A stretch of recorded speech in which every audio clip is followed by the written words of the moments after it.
চিৎকার দিয়ে বলতেন আমার বাপ স্বাধীন করছে, চিৎকার দিয়ে বলতেন আমার বাপের দেশ, আমার বাপের টাকা। লজ্জা হয় না? পালিয়ে গেলেন কেন বাপের দেশ থেকে? বাপের টাকা রেখে নিয়ে পালিয়ে গেলেন কেন? সে আব্দুল সালাম সপু, আপনাদের অবদান আমার কোনো অবদান নাই, কিন্তু এই দলের জন্য আপনাদের যে অবদান, আমার এই ৭৪ বছর বয়সও আমি অস্বীকার করব না। কোনোদিন কি পাইছেন? কিছুই পান। পাইছেন একটা জিয়ার দল করেন, পাইছেন একটা তারেকের খালেদা জিয়ার দল করেন। তা আজকের এই নবীন দলের যে শব্দটা এখানে লেখা, যে নেত্রীর জন্য দোয়া, এই নেত্রীটা কেন অসুস্থ হলো? কে তাকে অসুস্থ করলো? কি কারণে তাকে অসুস্থ করলো? কি কারণে তাকে জেলে নেওয়া হলো? কি কারণে 111-এ তাকে গ্রেপ্তার দেখানো হলো? কি কারণে তারেক রহমানের মতো একটা অবলা লোককে গ্রেপ্তার করা হলো? কি কারণে তার ছোট ছেলে আরাফাতকে বিনা কারণে বিদেশে মরতে হলো? এই কারণগুলো আপনাদের নবীন দল এই সালাম সপু থেকে জানতো। এই জানার অনেক দরকার। সবুর শেষ বক্তা ছিল উইথ দ্য পারমিশন অফ সালাম, যে আমাদেরকে হিংসা কেন করেন? আমরা তো হিংসা লোক না, আমরা তো কাউকে হিংসা করি না। আমার নেতা জিয়াউর রহমান, খালেদা জিয়া, তারেক রহমান কাউকে হিংসা করেন, বরং 2 হাত বাড়িয়ে বুকের মধ্যে জড়িয়ে ধরে বলে আসো দেশকে ভালোবাসি, যে দেশটা উপহার দিয়েছে জিয়াউর রহমান স্বাধীনতা ঘোষণা। গুম খুন এদেরকে বিচার আওতা আনা হয় না কেন? অসংখ্য। আমি একটা প্রসঙ্গ শুধু, সাংবাদিক ভাইরা আপনারা অনেক কঠিন পরিশ্রম করেন।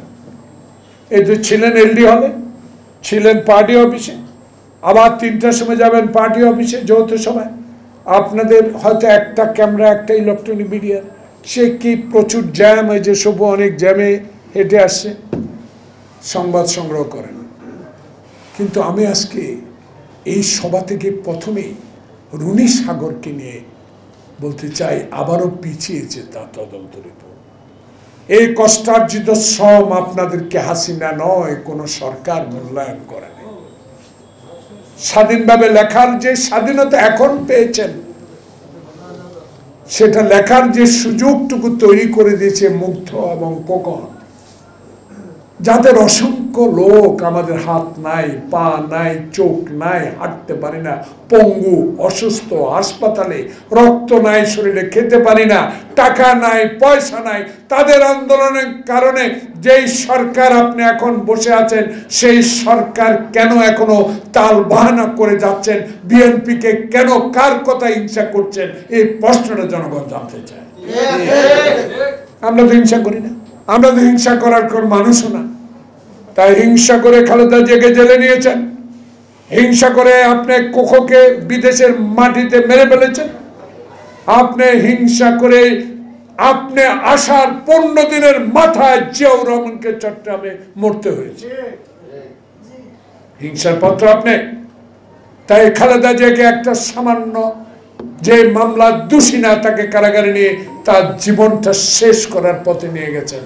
রাখে আল্লাহ মারাকে, বাংলাদেশের 18 কোটি মানুষের দোয়া এখন উনি বিদেশের মাটিতে ইনশাআল্লাহ হাঁটতে পারেন। তাহলে আপনি জেলে থেকেও যদি 111-এ মইনের দয়া আপনি চোখের চিকিৎসার নামে বিদেশে যেতে পারলেন, আর বেগম খালেদা জিয়াকে একটা দিনের জন্য ডাক্তারের কাছে পাঠালেন না, এটা অমানসিক কাজ করেছে। তা আপনার অহংকার। চিৎকার দিয়ে বলতেন আমার বাপ স্বাধীন করছে, চিৎকার দিয়ে বলতেন আমার বাপের দেশ, আমার বাপের টাকা। লজ্জা হয় না? পালিয়ে গেলেন কেন বাপের দেশ থেকে? বাপের টাকা রেখে নিয়ে পালিয়ে গেলেন কেন? পালিয়ে গেছেন এই জন্য আয়না ঘর বানাইছেন, খালেদা জিয়াকে জেলে নিছেন, মইনের সাথে আঘাত করে তারেকের মেরুদণ্ড ভেঙেছেন। আপনি প্রতিহিংসার কারণে আপনি আমাদের কোকক জীবন বিসর্জন দিয়েছেন, শেষ করে দিয়েছেন।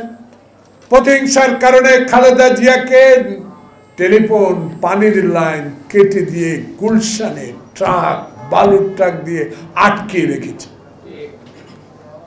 আপনি। তাই প্রতিহিংসা। বেগম জিয়ার চোখের পানি আমি দেখেছি সেদিন ছিলাম। একবার জাহাঙ্গীর গেট, আর একবার বনানী গেট, বিশ্বাস করেন এক মোটরসাইকেল নিয়ে কোন গেটে গেলে ঢুকতে দিবে? বেগম জিয়ার বাড়ি থেকে উচ্ছেদ করা হচ্ছে। একবার অন্তত যাই বিএনপির কর্মী হিসাবে। আমি সাদেক হোসেন খোকা সেদিন শত চেষ্টা করেও হাসিনা সেই ক্যান্টনমেন্টে ঢুকতে পারি নাই। সেদিন গরম পানি, রঙের পানি দিয়ে আমাদেরকে 2 গেট থেকে বের করে দিয়েছেন। সেদিন এক কাপড় নিয়ে যেদিন চোখের পানি দিয়ে বর্ণালী গুলশান অফিসে সংবাদ সম্মেলন করলেন, এক হাতে টিস্যু চোখের পানি মুছে ফেলছেন। যেখানে আজকে তার জীবন ছিল, এই বাড়ি এখান থেকে বের করে দিলেন। বের করার পর কি বার করলেন? মদের বোতল। তারা এখনো আইনের আওতায় আসে নাই। যারা মিথ্যা কল্প কাহিনী তৈরি করে বেগম জিয়ার রাজনৈতিক চরিত্র হনন করতে চেয়েছে, তাদেরকে এখনো আইনের আওতায় আনা হয়। তা আপনার কাছে আমরা জিজ্ঞাসা করতে পারি, কারণ আমরাই জেলে খেটেছি 16.5 বছরে, 9 বছর জেলে ছিলাম। আমার 2 বন্ধু, 2 ছোট ভাইও জেলে ছিল। আমাদের দাবি আপনার কাছে, 84টা মামলার আসামি, 120টা মামলা আনছি, 300 মামলার আসামি। আমার অধিকার আছে আপনার কাছে জিজ্ঞাসা করার, কারণ 16 বছর রাস্তায় ছিলাম আমরা। এই যে নবীন দল নিয়ে কথা বলছিলাম, ব্যানার লেখার লোকরা সাহস করতো না প্রেস ক্লাবে। আজকে আপনার কাছে এই যে আয়নাঘর বানালো, গুম করলো, পিটালো, পা ভাঙলো, গুলি করলো, গুলি নিয়ে ঘুরে এখন। আমরা তো আপনার কাছে দাবি দিয়েছি এদেরকে আইনের আওতা। তাই আমাদের নেতা তারেক রহমান স্পষ্ট বলে দিয়েছিল, যেদিন আওয়ামী ফ্যাসিস্ট বিদায় নেবে সেদিন এমন একটা ভাব ছিল সারা বাংলাদেশে, আমার মনে হয় আওয়ামী লীগের একটা লোকও বেঁচে থাকার কথা ছিল না। আল্লাহর কি রহমত, তারেক রহমান ঠিক সময় মতো বলে দিয়েছে, আওয়ামী লীগের যারা অত্যাচার তারা পুলিশের কাছে যাবে, তাদের গায়ে হাত তোলা যাবে না। এটাই তো রাজনীতি। তাই সে তারেক রহমানকে নিয়েও 111 সরকার, খালেদা জিয়াকে নিয়েও 111 সরকার, মহিউদ্দিন সরকার বিএনপিকে নিয়েও ধ্বংস করার পরিকল্পনা করেছিলেন, কিছুই করতে পারেন।